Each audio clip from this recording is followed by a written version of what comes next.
बिस्मिल्लाहिर्रहमानिर्रहीम। मैं हूं हमाद इकबाल और आप देख रहे हैं मेरा YouTube channel sir Hamad Iqbal. तो बच्चों, हम एक्सरसाइज 1.4 और 1.3 हल कर चुके हैं और इससे पहले मैट्रिसेस के बारे में बहुत कुछ सीख चुके हैं, लेकिन आज हम स्टार्ट करने लगे हैं एक्सरसाइज 1.5। और आप देखेंगे कि एक्सरसाइज 1.5 और 1.6 में जो हमने जितना भी पढ़ा है पहली 4 एक्सरसाइज में, उनकी एप्लीकेशंस हैं। तो अगर आपको पहली 4 एक्सरसाइजेज अच्छे तरीके से आती हैं तो इंशाअल्लाह आपके लिए 1.5 और 1.6 बहुत आसान होगी। तो चलो जी बच्चों, हम स्टार्ट करते हैं। और जो हमारा पहला क्वेश्चन है यहाँ पर, ये है find the determinant of the following matrices. यानी इन मैट्रिसेस का आपने मक्ता मालूम करना है। ठीक हो गया। अब डिटर्मिनेंट या मक्ता कैसे मालूम करते हैं? अब देखिए, ये हमारे पास एक मैट्रिक्स गिवन है, मैट्रिक्स ए। तो सबसे पहले तो हमने मक्ते की नोटेशन यूज़ कर लेनी है। यानी आप मैट्रिक्स ए लिखेंगे और इधर भी 2 बार्स और इधर भी 2 बार्स लगा देंगे। ये मक्ते की नोटेशन है। और फिर बड़ा आसान काम है, आपने क्या करना है कि इन दोनों को आपस में ज़रब देना है, दरमियान में हमेशा माइनस रखना है और इन दोनों को आपस में ज़रब दे देना है। तो हमने यही किया, -1 इंटू ज़ीरो या 0 इंटू -1 कर दें, कोई मसला नहीं है। दरमियान में हमेशा माइनस रखना है और 2 को 1 से ज़रब दे दें। ठीक हो गया। -1 को 0 से ज़रब देंगे तो 0 आ जाएगा और ये -2 को 1 से ज़रब देंगे 2, तो ये 0 -2 इसका क्या आ जाएगा? मक्ता आ जाएगा।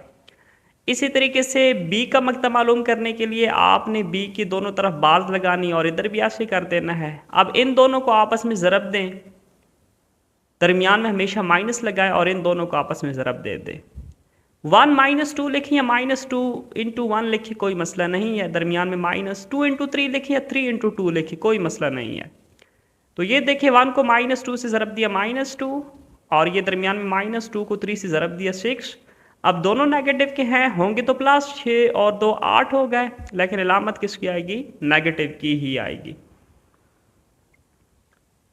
इसी तरीके से ये जो क्वेश्चन नंबर 3 है सी, इसका भी पहले इसी तरीके से लिखें और 3 को 2 से मल्टीप्लाई करें, दरमियान में नेगेटिव रखें, 3 को 2 से करें तो ये देखें 6 - 6 इसका मक्ता 0 आ जाएगा। और इसी तरीके से ये जो क्वेश्चन नंबर 4 है, इसको भी उसी नोटेशन में लिख के, अब 4 को 3 से ज़रब दें, दरमियान में नेगेटिव, और 2 को 1 से ज़रब दे दें। अब देखिए 4 3 12 और -2, 12 में से 2 निकाले तो 10 आ जाएगा। तो ये आप बड़ी आसान तरीके से डिटर्मिनेंट फाइंड कर सकते हैं। अब देखिए बच्चों हमारे पास सिंगुलर और नॉन सिंगुलर मैट्रिक्स के बारे में अब हम पढ़ेंगे। सिंगुलर मैट्रिक्स मतलब कि नादिर कालिब और नॉन सिंगुलर मैट्रिक्स मतलब कि गैर नादिर कालिब, इनके बारे में हम पढ़ेंगे।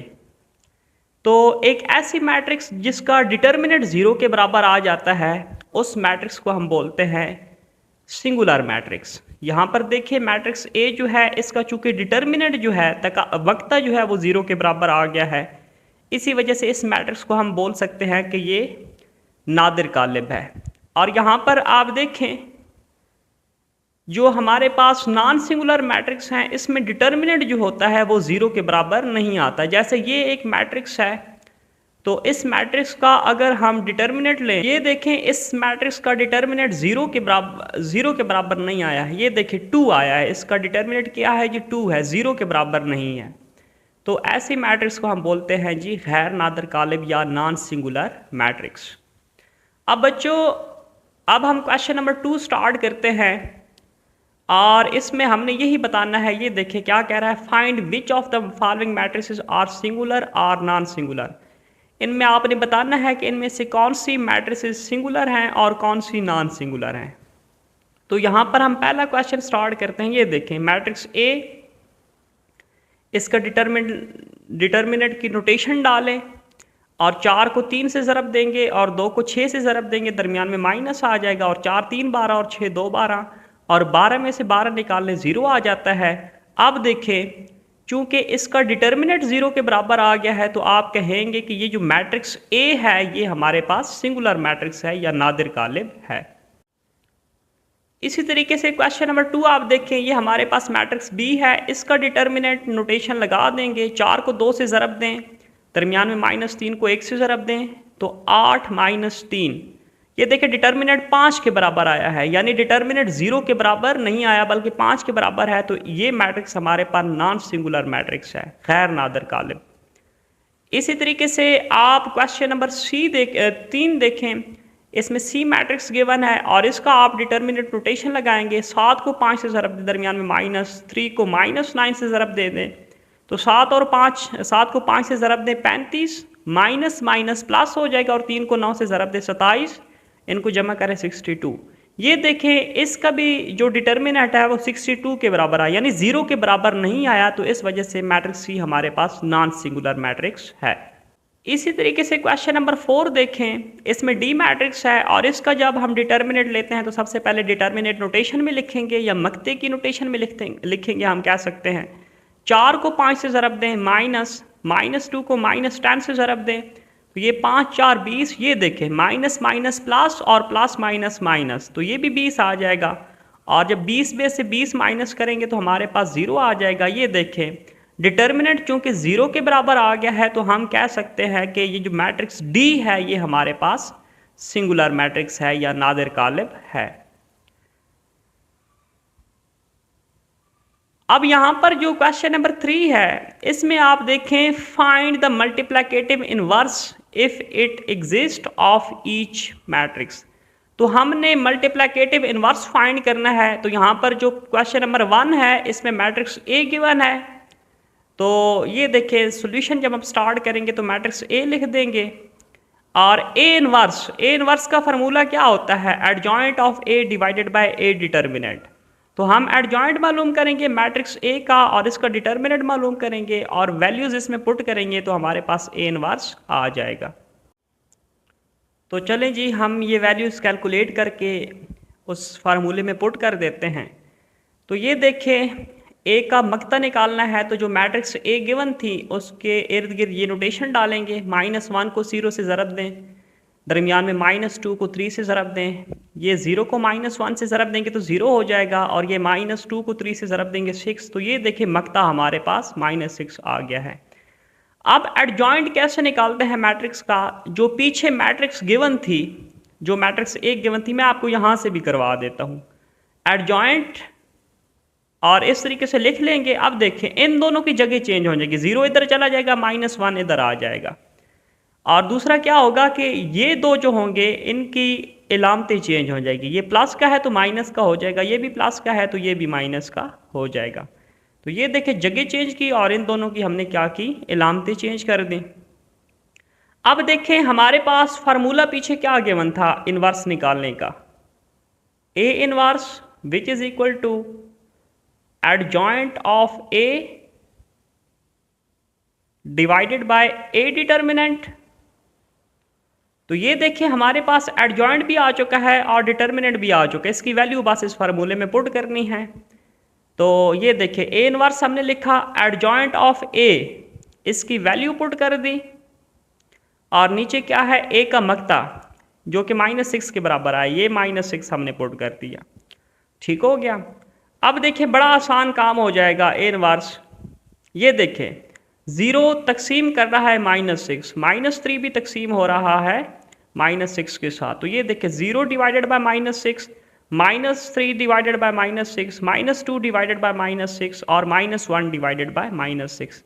ऊपर 0 हो, नीचे जो भी रकम हो ये तो 0 हो जाता है। अब देखिए 3 एकम 3, 3 2 6 और माइनस माइनस के साथ कैंसिल होकर प्लस का हो जाएगा, ये 1/2।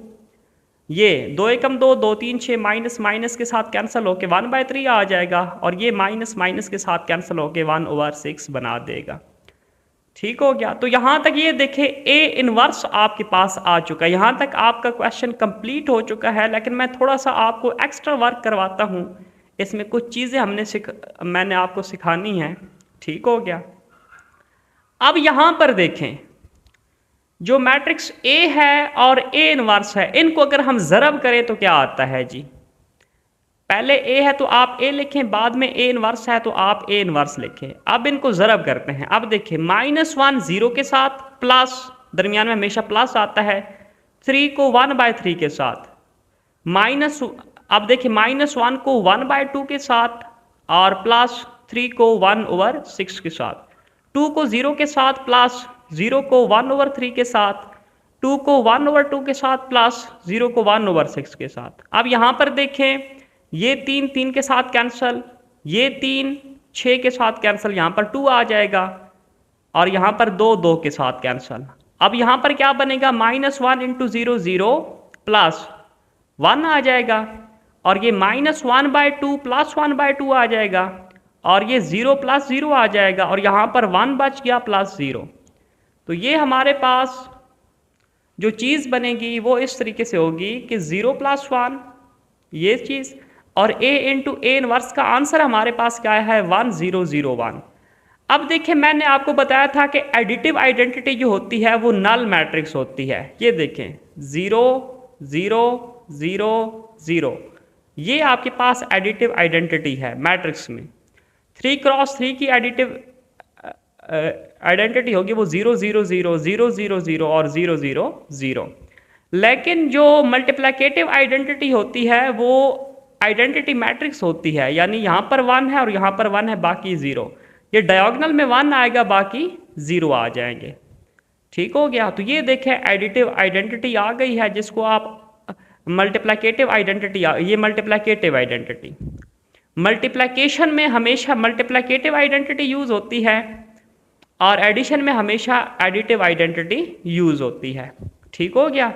तो ये देखें, a को a इनवर्स के साथ जब हमने मल्टीप्लाई किया तो ये हमारे पास मल्टीप्लिकेटिव आइडेंटिटी आ गई है, जिसको आप आइडेंटिटी मैट्रिक्स बोलते हैं। ठीक है। अब देखिए, दो मैट्रिक्स को आप जब भी ज़रब दें और आंसर जो है वो मल्टीप्लिकेटिव आइडेंटिटी आ जाए, यानी आइडेंटिटी मैट्रिक्स आ जाए, तो फिर a और a इनवर्स एक दूसरे के क्या होंगे, मल्टीप्लिकेटिव इनवर्स होंगे, या a इनवर्स और a एक दूसरे के मल्टीप्लिकेटिव इनवर्स होंगे। a का मल्टीप्लिकेटिव इनवर्स a इनवर्स है और a इनवर्स का मल्टीप्लिकेटिव इनवर्स a है, ये एक दूसरे के मल्टीप्लिकेटिव इनवर्स होंगे। ठीक हो गया। अब बच्चों नेक्स्ट क्वेश्चन जो b है, इसमें भी हमने यही काम करना है कि b का हमने मल्टीप्लिकेटिव इनवर्स फाइंड करना है। तो सबसे पहले आप फार्मूला लिखें b इनवर्स का। b इनवर्स का फार्मूला क्या होगा, adjoint of b divided by b determinant. सबसे पहले आप डिटर्मिनेंट मालूम करें। तो ये देखें, बी मैट्रिक्स लिखी और दोनों तरफ ये डिटर्मिनेंट के निशान लगा दिए, -5 को 1 से और -3 को 2 से, दरमियान में नेगेटिव आ जाएगा, -5 +6 और 6 में से 5 निकालेंगे तो 1, ये इसका क्या आ गया जी, डिटर्मिनेंट। अब एडजॉइंट कैसे फाइंड करते हैं, एडजॉइंट में ये होगा कि ये जो मैट्रिक्स बी है इसका एडजॉइंट फाइंड करना है। ठीक है। अब इन दोनों की जगह चेंज हो जाएगी, -5 और 1 इधर आ जाएगा और इन दोनों की लामत, ये प्लस का 2 है तो माइनस का 2 और ये माइनस का 3 है तो प्लस का 3। तो यहाँ पर हमने एडजॉइंट फाइंड कर लिया। अब ये देखें, जो बी डिटर्मिनेंट आया है और एडजॉइंट ऑफ बी आई है, इसकी वैल्यू इस फार्मूले में आपने पुट कर देनी है। तो B inverse adjoint of B की जगह एडजॉइंट ऑफ बी की वैल्यू लिखें और मक्ते की जगह मक्ते की वैल्यू लिखें। तो यहाँ पर देखें, किसी भी चीज़ को अगर 1 से डिवाइड करें तो दोबारा वही चीज़ मुड़ के आती है, तो बी इनवर्स मुड़ के यही आ जाएगा। तो ये देखें जी, बी इनवर्स की वैल्यू हमारे पास आ चुकी है। अब यहाँ पर देखें, जो मैट्रिक्स सी है इसका भी हमने मल्टीप्लिकेटिव इनवर्स ही फाइंड करना है। तो सी इनवर्स किसके बराबर आ जाएगा, adjoint of C divided by C का डिटर्मिनेंट। अब यहाँ पर सबसे पहले आप क्या निकालें, डिटर्मिनेंट निकालें। डिटर्मिनेंट जब आप निकालेंगे तो -2 -9, दरमियान में माइनस आएगा, 3 को 6 से, 18 - 18 0, डिटर्मिनेंट 0 के बराबर आ गया है। ठीक है। अब आपको पता है कि 0/0 फॉर्म जो होती है ये इन्फिनिटी के बराबर होती है और 1/0 फॉर्म भी किसके बराबर होती है, इन्फिनिटी के बराबर होती है। आप n/0 लिखते बेशक। ठीक हो गया। लेकिन 0/n ये हमेशा 0 के बराबर होता है, आप यही समझ लें। ठीक है। मतलब ये कि ऊपर भी अगर 0 आ जाएगा और नीचे भी 0 आ जाएगा तो इसका कोई आंसर नहीं निकलेगा, इन्फिनिटी आप लिखेंगे। n/0 यानी ऊपर कोई भी नंबर रखें, 1 रखते हैं, 1000 रखते हैं, -100 रखते हैं, लेकिन नीचे अगर जीरो होगा तो ये भी इन्फिनिटी, कोई आंसर नहीं निकलेगा। लेकिन ऊपर अगर जीरो रखते हैं और नीचे कोई भी नंबर लिख देते हैं, स्क्वायर रूट 2, 100, -100, -1000, बेशक लाख रख दें तो ये जीरो के बराबर आ जाएगा। ठीक हो गया। अब देखें ये जो डिटर्मिनेंट हमारे पास है ये जीरो, यानी मैट्रिक्स सी का कोई ना कोई एडजॉइंट तो निकलेगा ना, लेकिन चूंकि नीचे जीरो है तो कोई भी मैट्रिक्स ऊपर हो नीचे अगर जीरो हो जाएगा तो उसका कोई आंसर नहीं निकलेगा, इन्फिनिटी आ जाएगा। तो यहां पर आप लिख देंगे hence the matrix is singular matrix, यानी डिटर्मिनेंट जीरो के बराबर आ गया है, so inverse does not possible. इसका मतलब ये है कि जो सिंगुलर मैट्रिक्स होती है ना, जिनका डिटर्मिनेंट जीरो के बराबर होता है, उनका कोई इनवर्स एग्जिस्ट नहीं करता। ठीक है, इसकी वजह यही है कि यहां पर अगर आप जीरो पुट करें और ऊपर कोई भी मैट्रिक्स है तो कोई भी मैट्रिक्स डिवाइडेड बाय जीरो कोई आंसर ही नहीं निकलता, तो मतलब कि सी इनवर्स एग्जिस्ट नहीं करता। ठीक हो गया।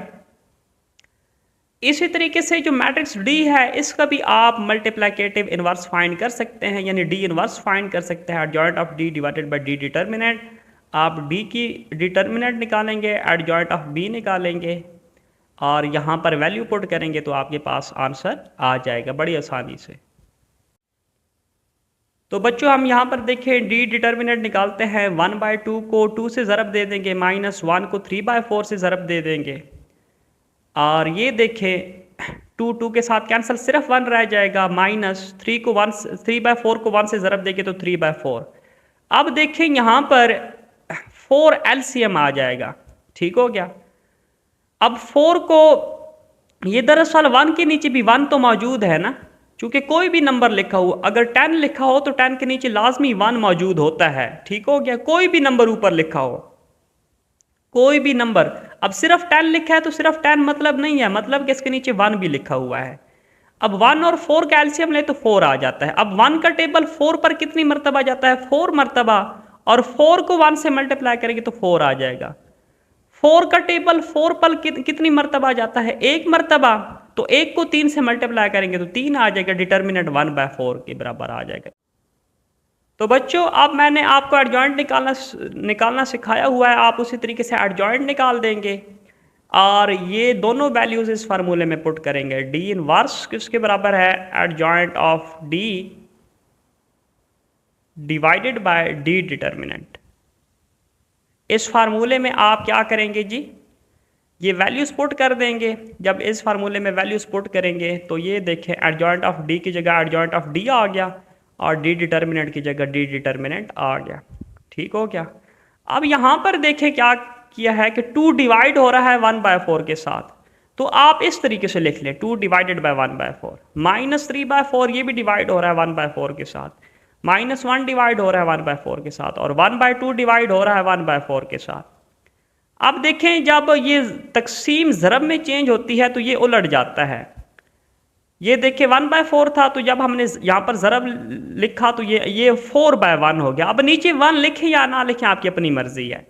-3/4 था, ये भी 4/1 दरअसल हुआ है, नीचे 1 लिखें या ना लिखें आपकी अपनी मर्जी, यहाँ पर भी और यहाँ पर भी। अब 2 को 4 से ज़रब थे 8, ये 4 के साथ कैंसिल हो गया, ये काट दें, 4 के साथ कैंसिल हो गया, -3, -1 को 4 से ज़रब दें -4 और ये 2 4 के साथ कैंसिल हो गया, 2 एकम 2, 2 2 4 और 2 को 1 से ज़रब दे तो 2 आ जाता है। तो ये बड़ा इजी सा एक क्वेश्चन था। अब बच्चों हम स्टार्ट करने लगे हैं क्वेश्चन नंबर 4 और ये बड़ा इंपॉर्टेंट क्वेश्चन है, लॉन्ग में आने के चांसेस होते हैं इसके और बड़ा आसान सा क्वेश्चन है क्योंकि स्टेटमेंट आपको खुद बताएगी कि आपने करना क्या है। तो हमारे पास जो स्टेटमेंट है इसमें मैट्रिक्स ए भी गिवन है और मैट्रिक्स बी भी गिवन है और इन्हीं वैल्यूज़ को यूज़ करते हुए हमने ये चीज़ हमने प्रूव करनी, बराबर प्रूव करनी है। ये देखें a into adjoint of a बराबर है, adjoint of a into a बराबर है determinant of a into identity. ठीक हो गया। तो यहाँ पर देखें कि सबसे पहले स्टेटमेंट में देखें आपको चाहिए क्या, सबसे पहले तो आपको मैट्रिक्स ए चाहिए, तो मैट्रिक्स ए की वैल्यू यहाँ से लिख लें। ठीक हो गया, समझ आ गई। फिर आपको क्या चाहिए, डिटर्मिनेंट ऑफ ए चाहिए, यानी ए का मक्ता, तो मक्ते की नोटेशन डालें, 6 को 1 से -4 को 2 से ज़रब दें और 6 माइनस 8। और आपको बड़े अच्छे तरीके से मालूम है कि एक प्लस का हो एक माइनस का हो तो हमेशा सब्ट्रैक्शन होती है। बड़े में से छोटे वाले को माइनस करते हैं, 8 में से 6 निकाले 2 और बड़े वाले की अलामत यूज़ हो जाती है जो कि -2।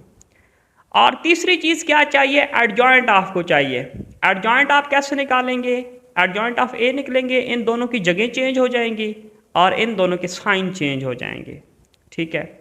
और चौथी चीज़ आपके पास आइडेंटिटी मैट्रिक्स। आइडेंटिटी मैट्रिक्स किसके बराबर है, ये देखें, चूंकि मैट्रिक्स ए जो है वो 2/2 की है, यानी इसका ऑर्डर 2/2 है, मर्तबा 2/2 है, तो आइडेंटिटी मैट्रिक्स भी किस ऑर्डर की होगी, 2/2 ऑर्डर की होगी। ठीक हो गया, तो ये आइडेंटिटी मैट्रिक्स आपने यूज यहां पर करनी है। अब जो सबसे पहला केस है, ये देखिए, हम सबसे पहले ए को ज़रब देंगे एडजॉइंट ऑफ ए, ठीक है, जैसे यहां पर लिखा हुआ है। फिर एडजॉइंट ऑफ ए को ज़रब देंगे ए के साथ, और फिर डिटर्मिनेंट ऑफ ए को ज़रब देंगे आइडेंटिटी मैट्रिक्स के साथ। आप देखेंगे कि ये तीनों, इन तीनों का आंसर सेम आएगा, बस यही चीज़ हमने प्रूव करनी है। तो सबसे पहले हम ए को ज़रब दे देते हैं एडजॉइंट ऑफ ए के साथ। ए की वैल्यू क्या है, 1426। ए पहले है तो इसकी वैल्यू पहले लिखनी है। एडजॉइंट ऑफ ए की वैल्यू क्या है, 6 -2 -4 एंड 1, ठीक है। अब आपको पता है कि ज़रब कैसे देते हैं, पहली रो है तो पहले कॉलम के साथ, पहली रो है तो दूसरे कॉलम के साथ, और जब तक पहली रो मुकम्मल तौर पर ज़रब नहीं खाती आप पहली रो के ऊपर ही रहेंगे। इसी तरीके से दूसरी रो पहला कॉलम, दूसरी रो दूसरा कॉलम, और जब तक दूसरी रो मुकम्मल तौर पर ज़रब नहीं खाती आप दूसरी रो के ऊपर ही रहेंगे। तो 1 को 6 प्लस 2 को -4, 1 को -2 प्लस 2 को 1, 4 को 6 प्लस 6 को -4, और 4 को -2 प्लस 6 को 1।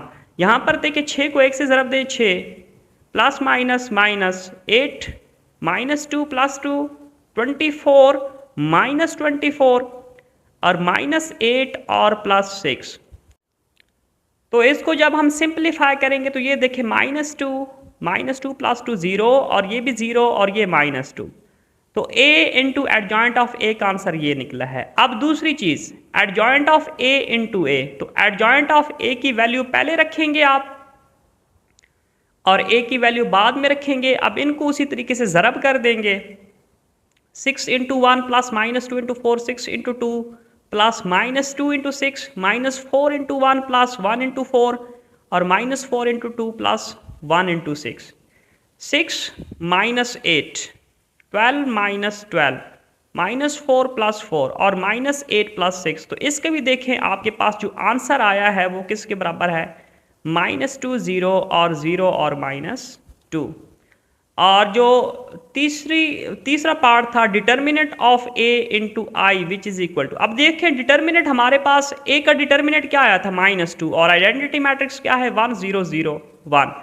तो ये देखें इन दोनों को भी जब आपस में हमने ज़रब किया है, डिटर्मिनेंट ऑफ a इंटू आई इधर ही रखें, तो -2 को 1 से ज़रब दें, -2, -2 को 0 से 0, -2 को 0 से 0, -2 को 1 से ज़रब देंगे, -2।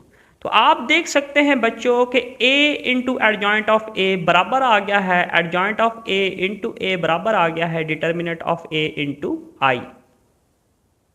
तो ये था जी हमारा क्वेश्चन, बड़ा आसान सा है।